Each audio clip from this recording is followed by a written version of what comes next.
안녕하십니까. 저번에 서양도 11편인가 12편인가 제가 조선왕조를 이야기하면서 조금 정리되지 못한 부분이 있어가지고 좀 정리를 하고 시작하도록 하겠습니다. 1170년 고려시대 어종 때 무신 정권이 들었었다 그랬죠.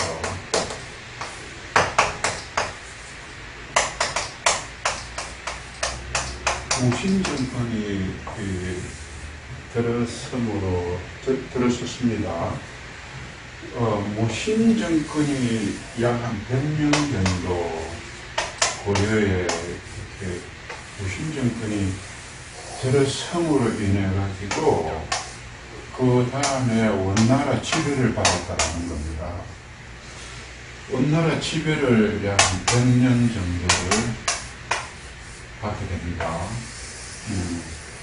그러면 어떤 사람은 하는 이야기가 그 당시 원나라가 컸기 때문에 원나라가 그 당시 몽고족에서 징기스칸의 후예들이 강대하고 금나라도 침략하고 중국 대륙을 다 침략했기 때문에 고려가 그렇게 된 거 아니냐. 물론 그러면 그것도 있지만은 이 무신 정권 100년의 결과에 의해 가지고 고려가 원의 지배를 받는다고 했습니다. 고려가 헌의 지배를 받고 그 다음에 또 원의 지배를 받고 원의 지배를 받음으로써 저번에 이야기했던 홍건적이라든지 또 외부 일본의 자준 침입이라든지 공민왕의 개혁정치 실패라든지 이런 것으로 인해 가지고 조선이 고려가 멸망했다는 겁니다.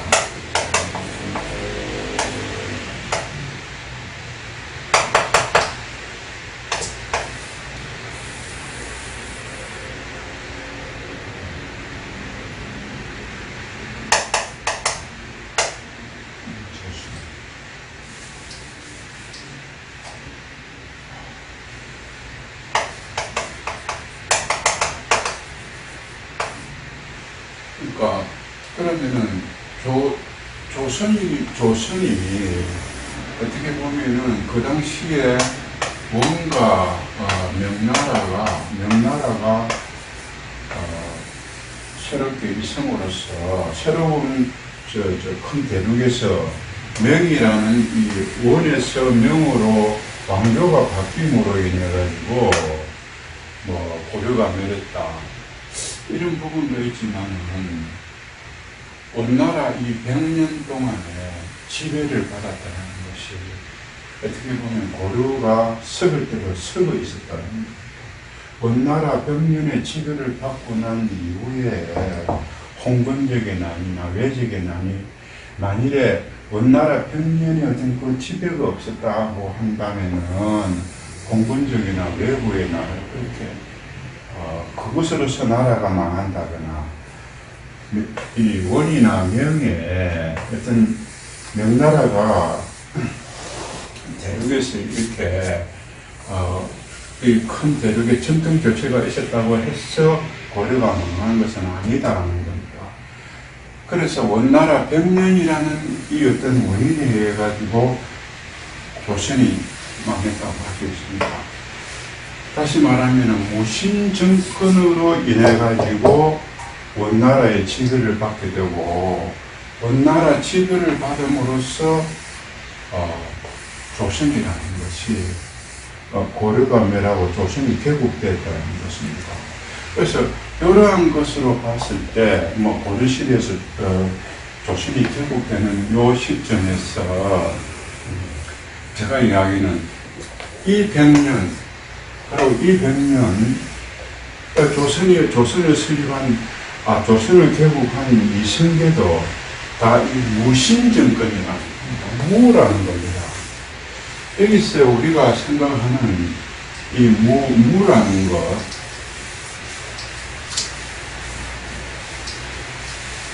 사실상으로, 이 무라는 것은 어떤 필요하긴 하지만, 그러니까 무가 있죠.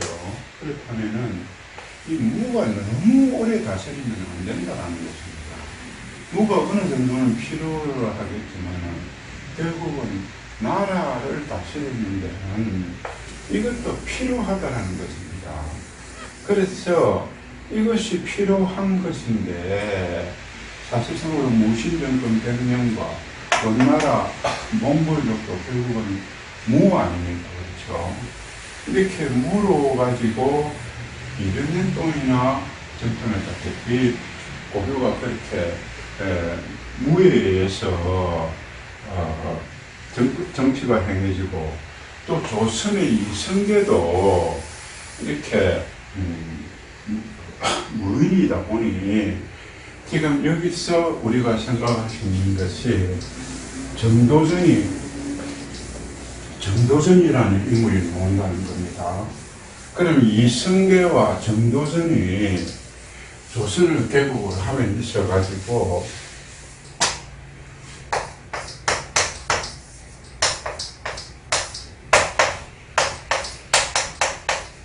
이성계와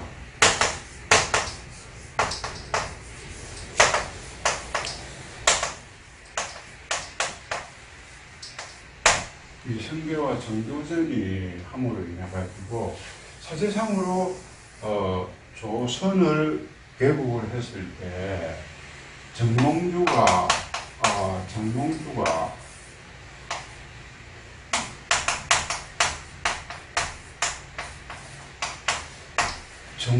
정몽주라는 선비를 죽이고 조선을 개국하면 그건 좋습니다. 어떻게 됐든 간에 이러한 걸 개국을 했을 때 정몽주를 선조께서 죽이고 조선을 개국한 것은 좋은데, 제가 말씀드렸다시피 그 당시에 태조 이성계의 입장에서는 이제는 고려의 200년 동안에 무로서 어떤 무인들이 정치를 해볼까? 자기가 무인이라는 겁니다. 자기가 무인으로서 이 나라를 통치한다라는 것은 한계를 해줬다는 것입니다. 어떻게 보면은 무인이 생각했을 때 그 힘으로 가지고 전쟁을 치른다는 어떤 일시적인 상황에 대해서는 대처하고 나라를 다스릴 수 있는데, 장기적으로 봤을 때 사실상으로 무로서 하나의 그 정치를 행한다라는 것은 어렵다라는 걸 느꼈다 이 말입니다. 그래서 자기가 생각했을 때는 정도전이라는 이 문이 있었다라는 것입니다. 그렇죠? 만일에 이성계가 이 무만 가지고 했다면 사실상 어려워질 겁니다. 어렵다기보다는 정도전이 여기 문이 있었기 때문에 이 정도전이와 같이 나라를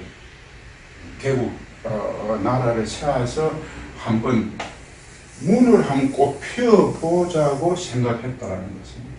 그런데 지금 앞에서 이야기한 이방원이가 정도전이를 죽였다. 1차 왕자의 난에서 정도전이를 죽였다. 그럼 이성계가 그 당시에 방석이한테 세자자리를 물려준 것은 신덕왕후의 아들이라서, 신덕왕후가 낳은 자식이라서 그런 것이 아니고, 이 방언이한테 물려줬을 때 결국은 나도 무인이고, 그 전에 무라는 것이 얼마나 그것이 비극적이고, 그것이 장기간으로 갔을 때 무라는 것이 무만 가지고 백성을 평안하게 잘 다스릴 수 없다는 것을 알았다는 겁니다. 그래서 이 방문이는 내가 이 방문이한테 내가 왕의 자리를 물려줬을 때는 결국은 앞으로도 무가 될 것이다. 무가 또 이 백성을 하게 되면 이 백성이 편안하지 못하다. 그래서 정도순이가 이야기하니 방석이한테 세자자리를 줬다. 세자자리를 줬을 때 1차 왕자의 난에서 이 방문이가 정도순이를 죽인다. 이것은 굉장한 사건이라는 것입니다. 다시 문이 꼽혀야 될 그런 시기에 이 방문이가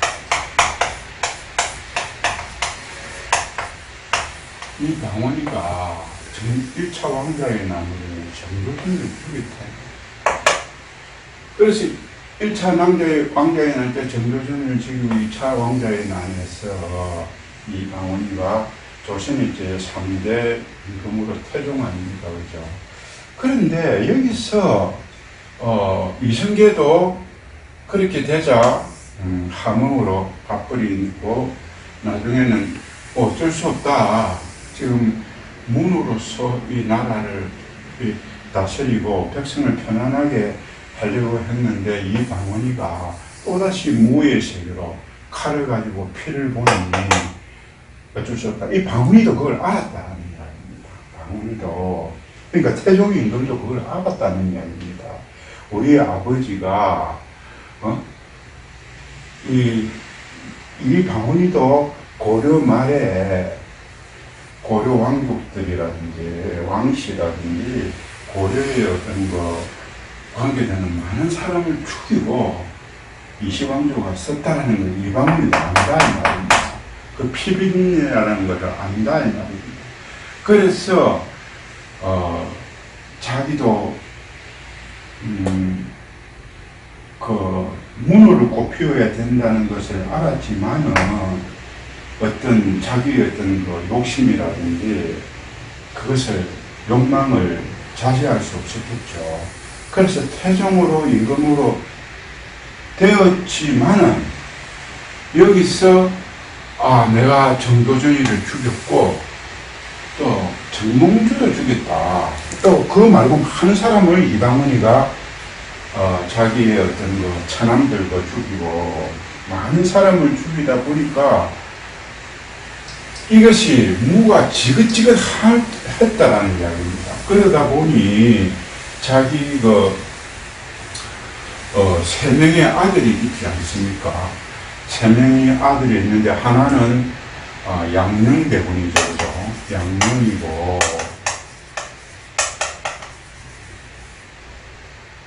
양녕대군이고 한 명은 뭡니까? 효령. 한 명은 효령대군이고 한 명은 충녕대군이다. 그런데 여기서 이야기가 양녕대군의 행실이 그렇다 하다고 해가지고 이 양녕대군을 피한 게 아니다는 겁니다. 충녕대군을 자기 셋째 아들을 왕으로 시한 것은 이방원이도 그걸 안다라는 겁니다. 우리 그 고려 때서부터 고려가 그때서부터는 자기도 고려의 일부에 있었던 사람이니까 고려의 그러한 어떤 정치적인 부패 또 백성들이 힘들게 살아가는 것 그리고 조선 초기에 그러한 것을 봤으니 나는 어쩔 수 없이 문을 행하지 못하고 내가 물을 행해가서 이렇게 했지만은 내 다음 대회는 문이 하는 세계를 한번 해보고 싶다. 그래서 양녕대군이나 효령대군보다는 문을 꽃피울 수 있는 사람이 결국은 문을 꽃피울 수 있는 사람이 내 셋째 아들은 충녕대군이다. 이렇게 생각했다라는 것입니다. 우리 역사 쪽에서는 일반적으로 양녕대군이 어떤 행실이 안 좋아서 그 세자살이가 안 되고, 현영대군은 또 뭐 어떤 불교 쪽으로 그거 아니다라는 겁니다. 그래서 어떻게 보면은 태종 이방원이가 자기 아버지 때 또 그 전에 고려에서부터 그러한 문에 대한 욕구가 있었기 때문에 이 총명대군이 문을 꽃피울 수 있는 사람이라고 해서 양녕대군을 세자로 있던 것을 어떤 거 폐하고 총명대군을 세자로 하고 자기가 살아있을 때 왕위를 총명대군한테 준다. 그래서 이 총명대군이 누굽니까? 세종 아닙니까? 그죠? 그렇게 해서 태종에서 세종으로 줬다 이 말입니다. 그런데 여기서 봤을 때, 그럼 태종이 봤을 때는 전도전이를 죽이고 자기 이제 문을 꽃피워라 해서 세종을 줬다 이 말입니다. 그러면 세종을 했는데 세종이 그다음 누구십니까? 문종한테 주죠. 문종이 자기 아들이 문종이 있었잖아요. 그럼 자기 문종의 아들인 단종이 있다. 저번에 이야기했다시피. 그러면은 문종이 결과적으로 자기 첫째 아들인 문종이 몸이 허약하고 오래 살지 못한다는 것을 알고 세종이 지편전 학자에게 그 당시 삼산문, 이계, 화이지, 박평년, 유승은, 윤구 이러한 상륙신 이러한 신하들뿐만 아니고 많은 신하들한테 자기 세손이죠, 그죠? 자기 아들은 세자지만은 이 단종은 세손이다. 여기를 부탁한다고 했다 이 말입니다. 부탁한다고 한 이유는 세종이 단종이 뭡니까? 문을 이어받을 것이다 라고 생각을 했다 이 말입니다. 그렇다면은 지금 이제 세조 자기 둘째 아들인 둘째 아들인 세조는 세조가 봤을 때는 무에 가까운 사람이었다라는 겁니다.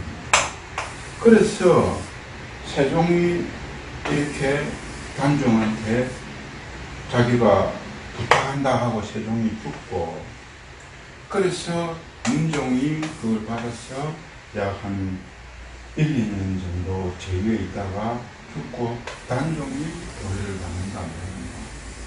이 단종이 보위를 받았는데, 그래서 이 단종이 보위를 받았을 때 저번에 뭐라고 그랬습니까? 계유정난을 일으켰다는 겁니다. 이 계유정난을 누가? 세조가 일으켰다. 그래서 저번에 그 왕광윤이의 그 시도 읽고 보니 이 계유정난을 일으켜서 지편전, 아까 저게 지편전의 학자 사육신을 죽였다 이 말이죠. 사육신을 죽이고 단종을 죽였다 이 말입니다. 그렇다면 여기서 그렇게 영원하던 이 문의 정치, 이 문의 정치가 세종에서 약간의 꽃을 피우다가 세종에서 꽃을 피운 거 아닙니다. 세종에서 꽃을 피우고 이것이 연결돼서 단종으로 가야 된다는 겁니다.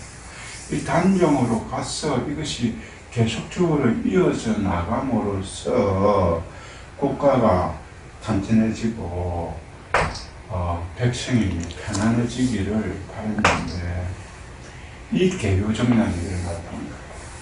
이 계유정난이 수양대군과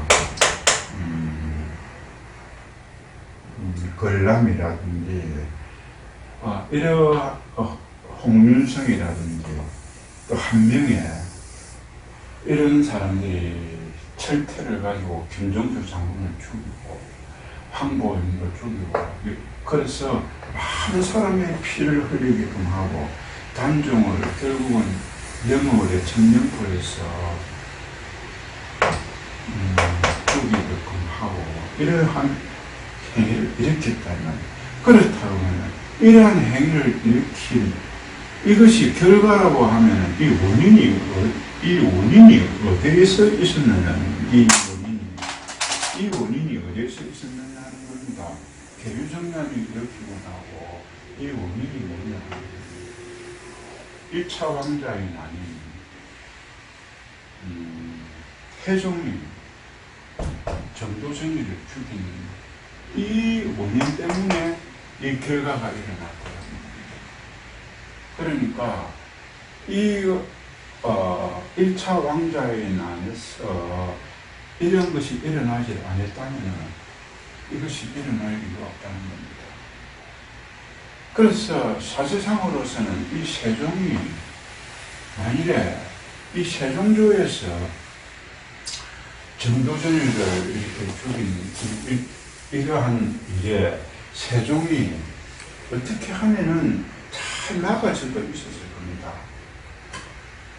이것을 잘 막아가지고 이러한 것이 일어나지 않도록, 계류정난이 일어나지 않도록 어떤 거 할 수도 있었는지도 모르지만, 저는 세종을 성군이라고 보지는 않습니다. 그 이후에 이러한 일이 자기 아들들이.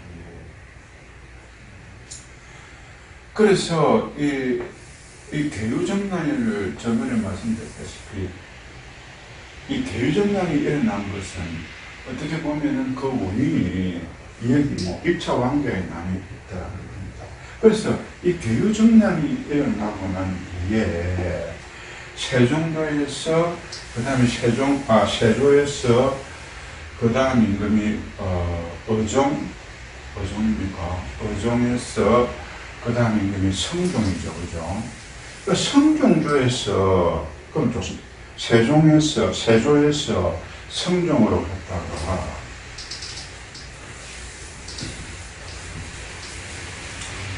1차 왕자의 난에 의해 가지고 그 다음에 여파가 일어난 것이 계류정난이다. 그 어떤 선순위로 좋아지는 것이 아니고 이게 자꾸 그 원인에 이제 자꾸 안 좋아진다라는 것입니다. 그러면 왕자의 이 난에서 원인은 계류정난이 일어난다는 겁니다. 계류정난이 이렇게 일어나고, 계류정난이 이렇게 일어나는 것, 계류정난이 일어나서 다시 성종대로, 그러니까 성종으로 왔다는 말입니다. 이 계류정난으로 인해 가지고 성종대, 그러고 이제 연산조로 오죠. 연산조로 왔을 때, 연산조에서 누가 되나니까 무오사와 갑자사가, 무오갑자가 무오갑자사가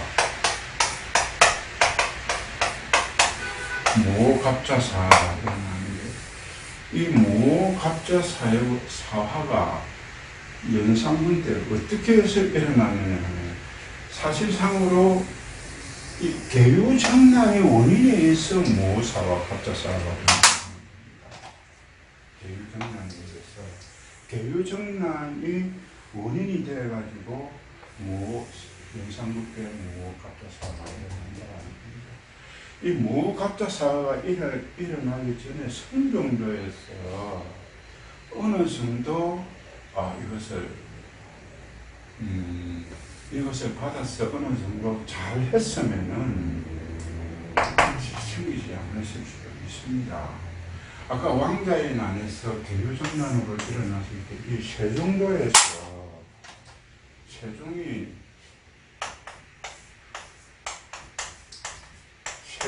잘 했으면은 이게, 그럼 계류정난이 일어나서 성종이 잘 했으면은 사실상으로 무오갑자사가 일어납니다. 이게 아주 슬픈 일이죠. 계류정난도 슬픈 일입니다.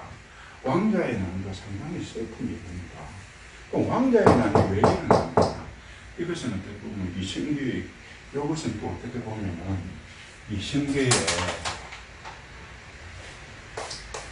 어떤 조선 대국이다. 조선이라는 것이 개국을 통해서 그 당시에 조선이라는 개국을 통해서 이때 많은 사람을 죽였다.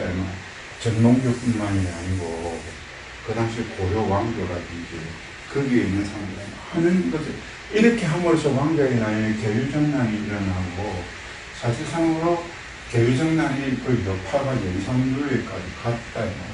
그러니까 연산도에서 다시 어디로 연산군 다음에 중종 반정이 일어나죠. 사실상으로 이 중종 때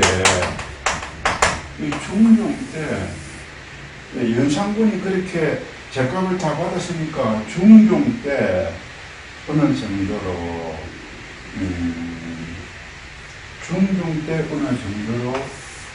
잘할 수가 있었을 겁니다. 그래서 중종 때에 중종 관정으로 했던 그 신하들이 임금을 시하다는 말입니다. 사실상으로 이 계류정난이라고 하는 것은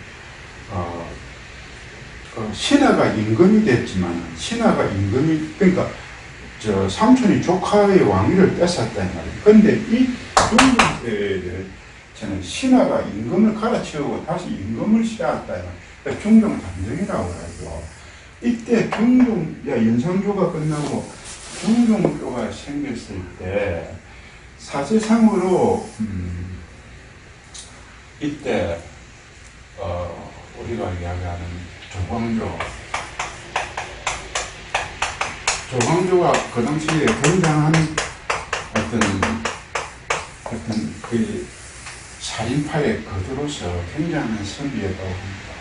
나이가 27, 28살 때 중종으로부터 대사원의 어떤 것을 대사원의 직책을 가지고 사실상으로 개혁 정치를 중종으로부터 받아가지고 했다고 합니다.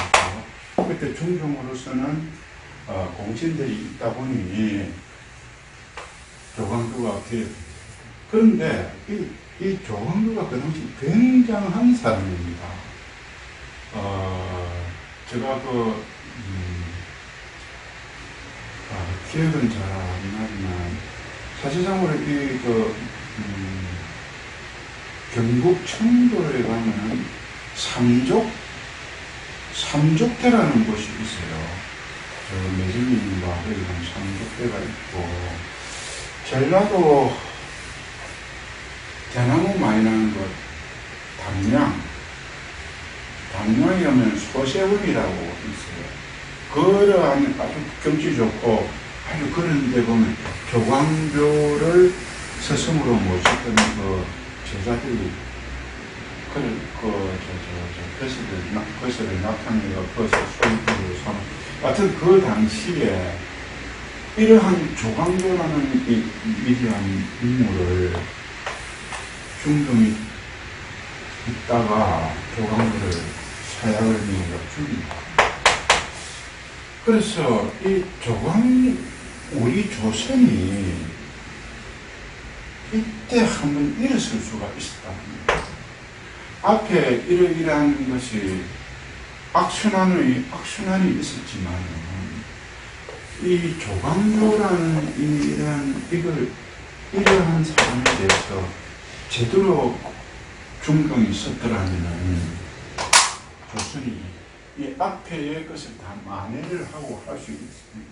즉 다시 말하면은 아까 저기 왕자의 난이 일어났을 때 정도전이라든지 또 아까 저기 사육신 이러한 사람들에 해당하는 것만큼 이 조광조가 그 당시에 개혁 정책을 받아들였다면은 어떻게 보면은 이 앞에 있는 모든 것의 실수를 많이 하고서도 할 수 있었다. 근데 이 조광조를 죽였다. 그러니까 중종으로 봐서는 조광조가 가지고 있는 개혁 정치라든지 조광조가 가지고 있는 능력에 의해서 이 조광조를 중용을 한 것은 어떻게 보면은 이 조선이라는 나라, 자기가 다스리는 이 나라를 진정하게 다스리려고 진정하게 부국 강병을 하고 백성이 편안하게끔 그거보다는 중종의 입장에서는 자기의 어떤 공신들에 대해 가지고 어떻게 보면 경제 세력으로서 조광조를 생각하는 겁니다. 그런데 조광조는 그런 것은 뭐 알고 있었는지는 모르겠지만 그렇게 하다가 사역을 받습니다. 그래서 이 조광조의 죽음이라는 것은 굉장히 크다는 겁니다. 그래서 중종이 그 다음으로서는 중종 다음에 명종이죠. 명종조에 와서 중종 다음에 그렇게 명종조에 조광조가 그렇게 죽었지만은 다시 명종 때 사실상으로 명종 때는 그 윤은행이라든지 그러한 윤은행이는 명종의 외삼촌이죠. 명종의 외삼촌으로서 그렇게 명종조에 왔다가 명종의 후사가 없어가지고 그 다음에 선조가 됐었는데 이 선조에 뭐가 됐으면 하면 임진왜란이 생긴단 말입니다. 그렇지 않습니까?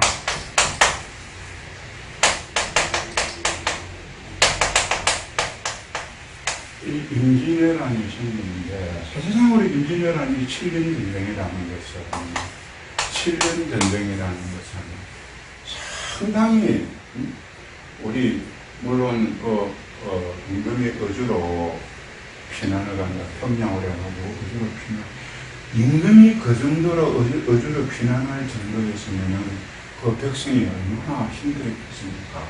이 나라의 산하가 얼마만큼 유린을 당했겠느냐 이 말입니다. 7년 동안에.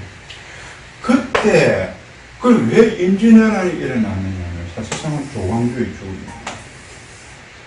이 조광조가 그 당시에 아주 불세출의 영정자가 나왔어. 중종이 조광조를 죽이지 않고 어느 정도만 썼다면 임진왜란을 방어할 수 있을 거다. 사실상으로 참 아까운 일이죠. 우리가 어떻게 생각해 보면은 그 사람 한 사람이 뭐하다지만 조광조가 그 당시 살림을 이끄는 사람이었고 조광조의 개혁 정책을 따라가는 우리가 일본을 앞지른다. 이거보다는 일본과 대등한 정도는 되지 않느냐 말입니다. 사실상으로는 이 조광조의 죽음으로 인해 가지고 임진왜란이 생긴다고 할 수 있습니다. 우리가 뭐 사실상으로 임진왜란이 1592년도인데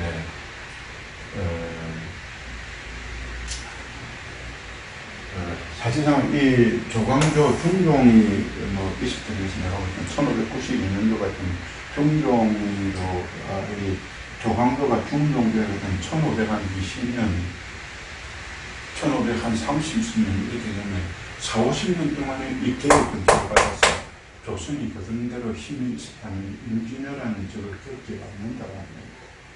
그래서 어떻게 보면 중종이 조광조의 이걸 갖다가 조광조의 죽임으로 인해가지고 그러니까 중종이 조광조는 무갑작 기묘사화죠.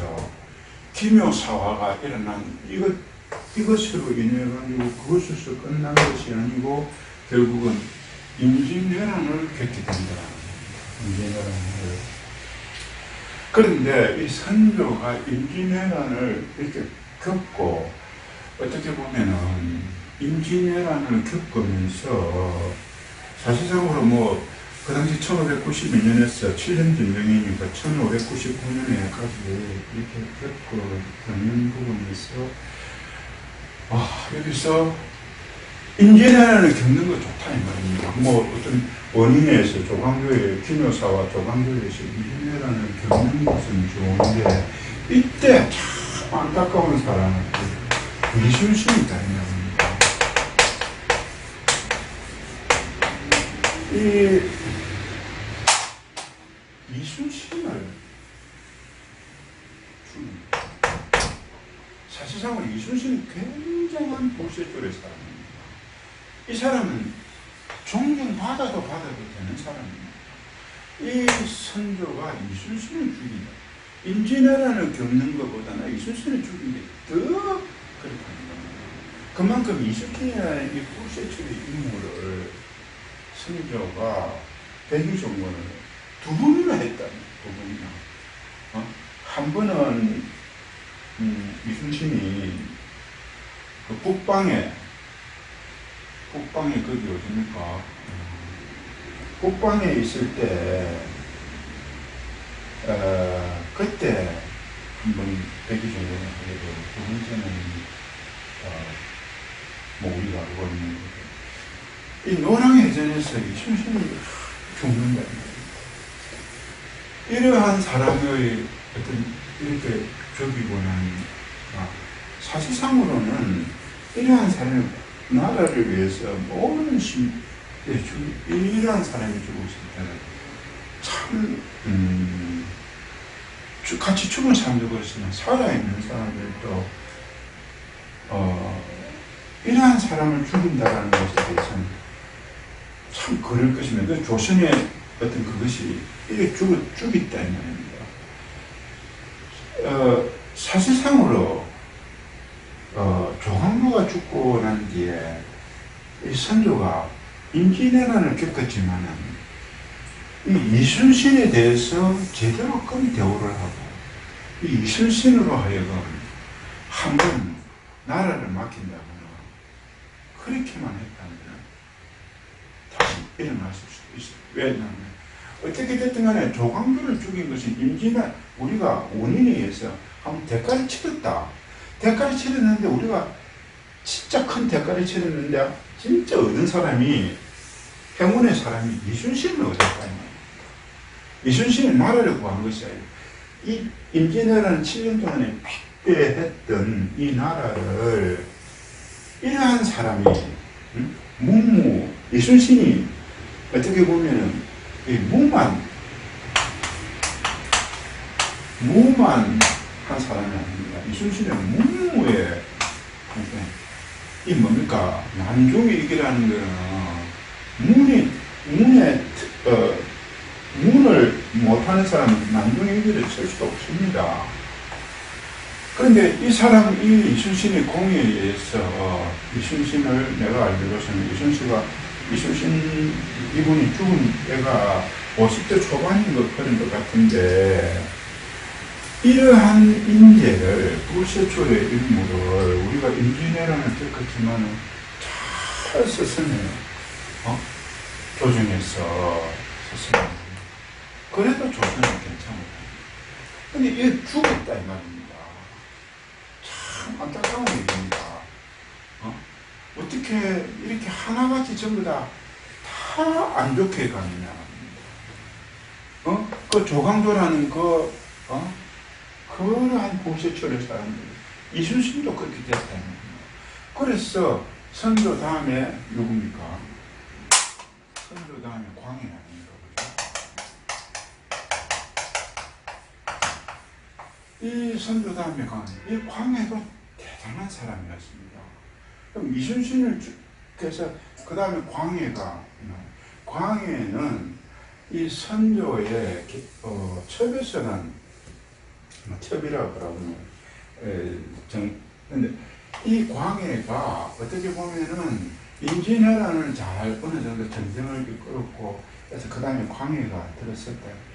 그런데 이 광해가 나름대로 잘했습니다. 그런데 이 광해 쪽으로서 인조가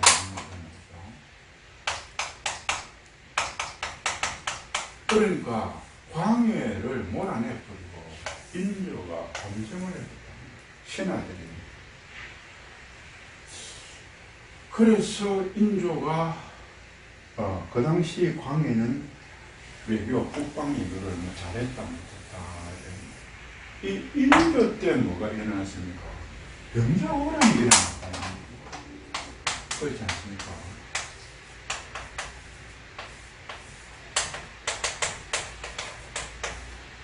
이 병자호라는